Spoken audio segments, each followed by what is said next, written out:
Good morning, नमस्कार। मैं आपके साथ अंकित मिश्रा और आप देख रहे हैं टीवी 27 न्यूज।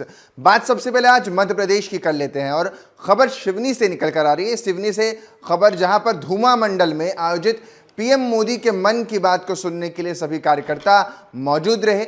इस कार्यक्रम में केंद्रीय फग्गन सिंह कुलस्ते भी मौजूद रहे हैं। साथ ही कार्यक्रम के विषय के बारे में लोगों से जब चर्चा की गई तो कार्यकर्ताओं ने मंत्री फग्गन सिंह गर्मजोशी के साथ स्वागत भी किया गया है उनका। तो ये तस्वीरें आप देख रहे हैं सिवनी की, जहां मन की बात कार्यक्रम आयोजित हुआ है।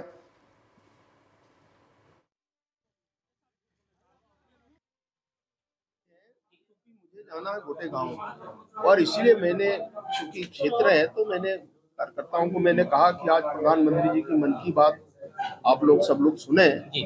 प्रधानमंत्री जी आज संडे को आधा घंटे का उनका संवाद होता है, लोगों से बात करते हैं, देश की कई परिस्थितियों के बारे में, योजनाओं के बारे में, कुछ अच्छे उत्कृष्ट तरीके के समूह है, महिलाओं का भी ड्रोन के बारे में भी बात किया, एग्रीकल्चर सेक्टर में। तो इस प्रकार के कुछ कार्यक्रम होते रहते हैं और उसको लेकर के हम सबको सुनना चाहिए। मैंने इसलिए संदेश दिया था। कांग्रेस प्रदेश अध्यक्ष जीतू पटवारी ने बताया कि प्रदेश कार्यालय आज पदाधिकारियों की एक अहम बैठक हुई है। बैठक में फैसला किया गया है कि जल्द ही नई कार्यकारिणी का गठन भी किया जाएगा। इस बारे में कार्यकारिणी में युवाओं को स्थान दिया जाएगा। उन्होंने साफ तौर पर कहा कि काम करने वाले कार्यकर्ताओं को विशेषता दी जाएगी। साथ ही प्रदेश में भ्रष्टाचार बढ़ रहा है और उन्होंने कहा कि इतनी बड़ी तादाद में ट्रांसफर होना जाहिर करता है कि प्रदेश में भ्रष्टाचार का बोलबाला है और आज मध्य प्रदेश में कानून व्यवस्था की स्थिति काफ़ी भयावह स्थिति में है। साथ ही उन्होंने मांग की कि राज्य सरकार 100 दिन की कार्य योजना बनाए। यही नहीं, जीतू पटवारी आगे कहते हैं कि केंद्रीय गृह मंत्री अमित शाह से प्रदेश को 1 लाख करोड़ के पैकेज देने की मांग की है। आरोप लगाया है कि राज्य पर 4 लाख करोड़ के कर्ज हैं। तो आप साफ तौर पर कहते हैं, जनता से अनुरोध किया कि बीजेपी के झूठ को समझे। राम मंदिर बनने से पूरे विश्व को खुशी है और इसमें ऐसे में बीजेपी को चाहिए कि राम भक्तों से किए अपने वायदे को भी पूरा कर दिखाए।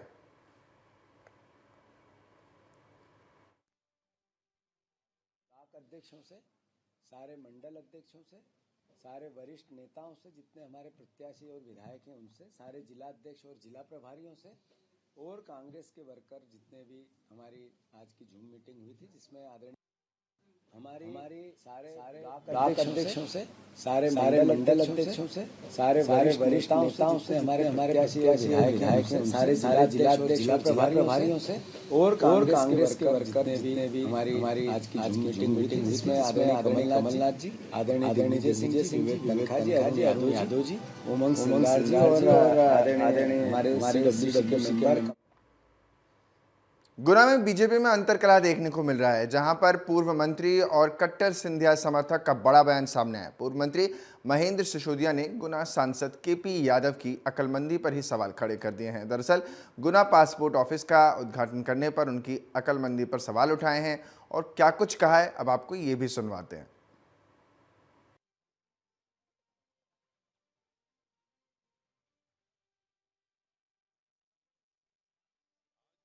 से बहुत महत्वपूर्ण बैठक है और लोकसभा की तैयारियों का आज प्रथम चरण है। हमारे माननीय गृह मंत्री अमित शाह जी हम सबके बीच में है और पार्टी के पूरे संभाग के जो कार्यकर्ता हैं, पोलिंग के कार्यकर्ता, क्लस्टर्स के कार्यकर्ता, उन सबका समावेश। राम यात्रा निकाल रहे हैं, राम यात्रा निकाल रहे हैं। अगर भगवान उनको पहले बुद्धि दे देता तो कुछ स्थिति और होती। राम यात्रा के जरिए तीसरे तरीके से सनातन का मुद्दा वो भी उठाने लगे हैं। बीजेपी की राह पर चल रहे हैं क्या? चलेगी नहीं तो जाएंगे कहाँ? और आज तक उन्होंने किया ही क्या है? सनातन का विरोधी तो किया है। आज तो वोटों की खातिर सनातन धर्म याद आ रहा है उनको। यात्रा को खाता मिल पाएगा क्या? मुझे तो नहीं लगता। केंद्रीय मंत्री ज्योतिरादित्य सिंधिया का बड़ा बयान सामने आया। उन्होंने कहा है, हमारा राष्ट्रीय एयरपोर्ट राजमाता विजयाराजे बनकर तैयार हो गया है। मध्य प्रदेश में सबसे बड़ा हवाई अड्डा ग्वालियर का हवाई अड्डा होगा। मैं मानता हूं कि ग्वालियर के विकास प्रगति के लिए एक नया अवसर प्रदान करेगा। सुनिए क्या कुछ कहा है केंद्रीय मंत्री ज्योतिरादित्य सिंधिया ने।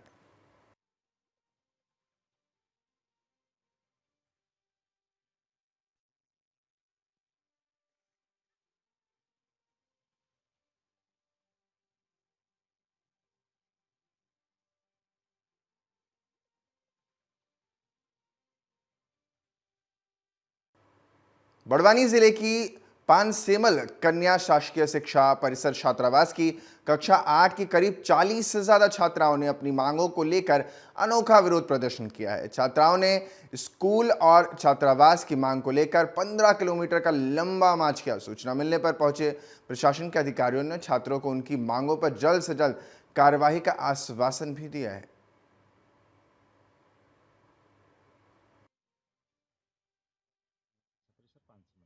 मुझे प्रातः 6 बजे करीब वार्डन मैडम का फ़ोन आया कि सर ऐसे बच्चे यहाँ से मुझे प्रातः 6 बजे करीब वार्डन मैडम फ़ोन आया कि सर ऐसे बच्चे यहाँ से दो रूम के बच्चे यहाँ है नहीं हॉस्टल के अंदर और बताया कि वार्डन का भी आगे से ताला लगा दिया और बाकी रूम ताले लगा दिए, बच्चा गायब है। फिर मैं इस प्रकार हॉस्टल में आया सीसीटीवी चेक किए तो मध्य प्रदेश के अनूपपुर जिले से एक किसान को कुचलकर मारने के बाद क्षेत्र में उत्पात मचा रहे हाथी का रेस्क्यू कर लिया गया है। हाथी पर काबू पाने के लिए उमरिया बाड़वगढ़ रिजर्व फॉरेस्ट की टीम अनूपपुर पहुंची थी। वन विभाग के अधिकारियों ने आतंकी हाथी को अब पकड़ लिया है। आतंकी हाथी के सफल रेस्क्यू के बाद ग्रामीणों ने राहत की सांस अब ली है।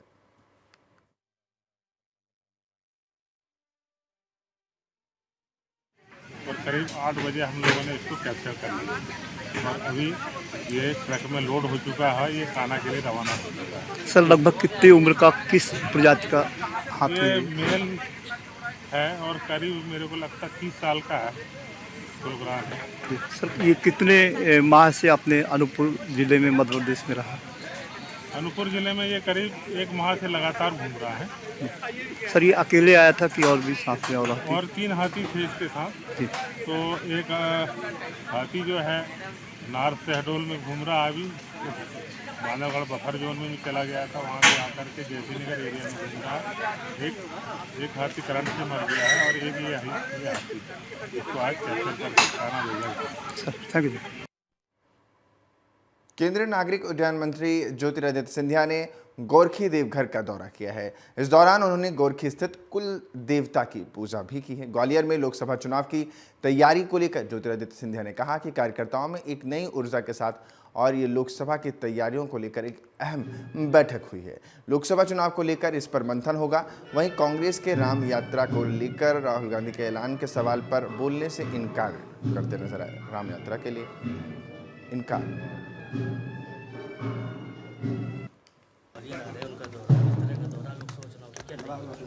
कार्यकर्ताओं में एक नई ऊर्जा, लोकसभा चुनाव के लिए तैयारी संपूर्ण रूप से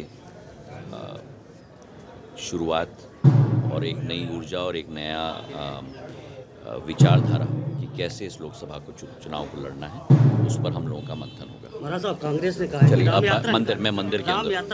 मंदिर के अंदर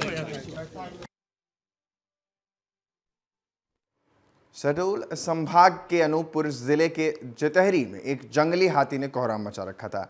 बांधवगढ़ टाइगर रिजर्व की 25 सदस्यीय टीम ने रेस्क्यू कर इस जंगली हाथी को पकड़कर कान्हा टाइगर रिजर्व ले गए हैं। बांधवगढ़ टाइगर रिजर्व की रेस्क्यू टीम को संजय गांधी टाइगर रिजर्व से बुलाए गए विशेषज्ञों ने भी मदद की है और इस रेस्क्यू ऑपरेशन में बांधवगढ़ के 3 पालतू हाथियों की भी मदद ली गई। साथ ही बता दें आपको कि आतंक का पर्याय बन चुके इस जंगली हाथी ने अनूपपुर के गोबरी निवासी 40 वर्षीय युवक को कुचलकर मार दिया था।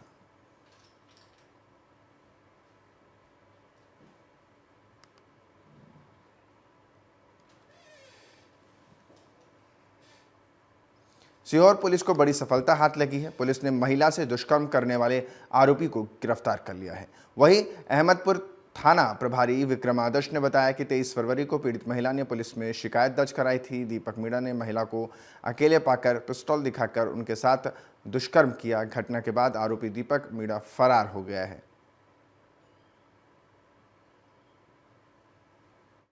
ने थाना उपस्थित आकर रिपोर्ट किया था निवासी कि उसके ही गांव के दीपक ने उसके साथ में पिस्टल की नोक पर बलात्कार किया है।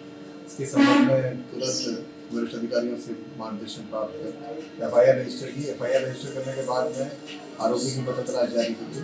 उसके गाँव पर उसको तलाश किया गया, नहीं मिला। मोबाइल और टावर लोकेशन के आधार पर आरोपी की पता नजीराबाद प्राप्त हुआ, जिसमें लोकेशन के आधार पर उसको गिरफ्तार किया गया और आरोपी से घटना में प्रयुक्त किया गया पिस्टल भी बरामद किया गया और आरोपी को गिरफ्तार कर आज माननीय न्यायालय के समक्ष पेश किया गया। दंतिया जिले के थारेड थाना क्षेत्र के ग्राम पंचायत पिपरोवा निवासी 10 वर्षीय बालक राज कुशवाहा के नहर में डूबने के 30 घंटे बाद भी कोई सुराग अब तक नहीं मिल पाया है। पिछले 30 घंटे से अधिक समय गुजरने के बाद भी NDRF SDRF के गोताखोर नहर में डूबे बालक को खोजने में लगे हुए हैं, लेकिन अब तक बालक का कोई अता पता नहीं चल सका है। आपको बता दें कि नहर के पास शौच के लिए गया 10 वर्षीय बालक नहर में पैर फिसलने से गहरे पानी में डूब गया था। घटना के दूसरे दिन परिजनों सहित पुलिस तथा NDRF की टीम का तलाशी अभियान लगातार जारी है, लेकिन अब तक कोई भी सुराग बच्चे का नहीं मिल पाया है। अब तक प्रशासन के तमाम प्रयास नाकाफी दिखाई दे रहे हैं। आपको बता दें कि इस पूरी खबर की जानकारी पर ग्रामीणों ने स्टेट हाईवे जाम भी कर दिया। दंतिया कलेक्टर संदीप माकिन के आश्वासन पर ग्रामीणों ने जाम खोल दिया था। दतिया में 10 वर्षीय बालक की नहर में डूबने से मौत, 2 दिन से नहर में शव अब तक नहीं मिल सका और NDRF की टीमें भी इस तलाशी अभियान में जुटी हुई हैं।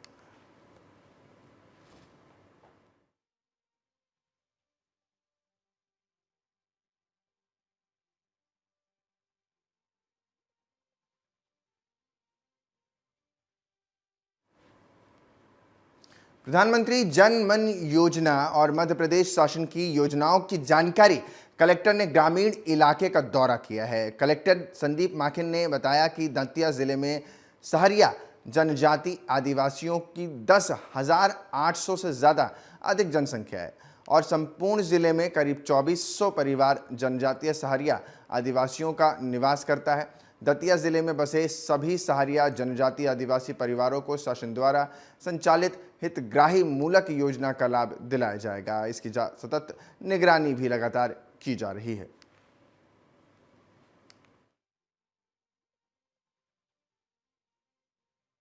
हमारे यहाँ ना 10,869 आदिवासी भाई मतलब व्यक्तियों की संख्या है। परिवार 2676 है, लेकिन टोटल संख्या 10,869 है। उसमें हम लोग लगे हैं कि सबके आयुष्मान कार्ड भी बन जाए, सबके ही आधार कार्ड भी बन जाए। इस काम को टॉप प्रायोरिटी पे शासन का आदेश है, उसको हम लोग कर रहे हैं। आज इतवार को भी इसीलिए पूरी टीम बैठी है। गांव में आधार की भी टीमें गई हैं, गांव में डॉक्टरों की भी टीमें गई हैं।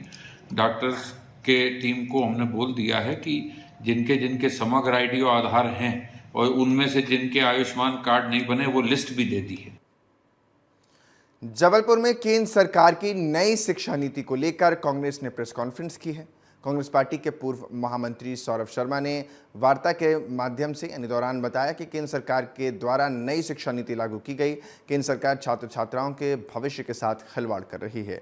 9वीं कक्षा तक के छात्रों को कोचिंग न जाने के लिए नई शिक्षा नीति में कहा गया है, जिसका कांग्रेस पार्टी विरोध करते हुए आने वाले समय में पूरे आंदोलन मामले को लेकर करेगी। इस मामले पर वहीं केंद्र सरकार अब छात्र छात्राओं पर अपनी मनमानी चला रही है, जिससे स्कूली छात्रों का भविष्य खतरे में नजर आ रहा है।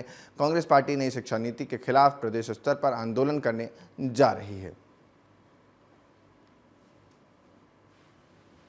सरकार ने एक तुगलकी फरमान प्रस्तुत करके इस देश की शिक्षा नीति को शिक्षा व्यवस्था को एक षड्यंत्रपूर्ण तरीके से कमज़ोर करने का एक तुगलकी फरमान जारी किया गया। एक तरफ शिक्षा नीति को बढ़ावा देने की सरकार बात करती है और जब सर्कुलर जारी करती है तो उसके बीच में 1-2 कंडिकाएं वो ऐसी लगा देती है जिसके पीछे षड्यंत्र की बू आती है। हम लोगों ने जो जनवरी 2024 में केंद्रीय शिक्षा मंत्रालय ने शिक्षा नीति जारी करी है उसका खुलासा करा है। इसमें केंद्रीय शिक्षा मंत्रालय के द्वारा आदेश पारित किया गया है कि हिंदुस्तान में जो बच्चा 10वीं तक अथवा 16 वर्ष तक का है वो कोचिंग व्यवस्था नहीं ले सकता, कोचिंग में पढ़ नहीं सकता। अनूपपुर जिले में सर्वधर्म वीरांजलि सभा का आयोजन किया गया है, जहां नगरवासियों समेत सभी धर्म के लोगों ने बढ़ चढ़कर हिस्सा लिया। मौजूदा लोगों ने विद्यासागर को पुष्प अर्पित किए। इस सभा में लोगों ने अपने विचारों का व्यक्त भी किया, जिन सब के विचारों में एक सामान्यता विद्यासागर को लेकर एक संत और शिरोमणि महात्मा और पूरे विश्व पर अपनी अलग छाप छोड़ गए हैं, जो सबने एक सुर में इस विनयाञ्जलि सभा में कहा है।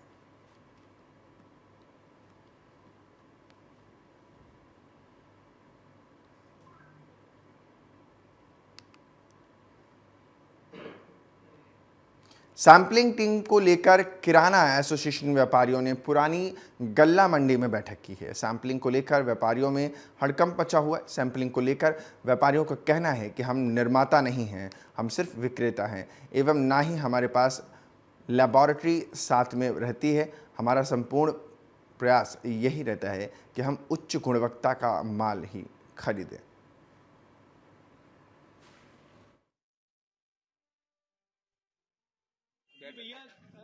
आज बैठक का मूल उद्देश्य ये था कि कल सैंपल टीम की घबराहट में हमारा पूरा बाजार बंद हो गया था, जिसको लेके व्यापारियों को घबराहट थी।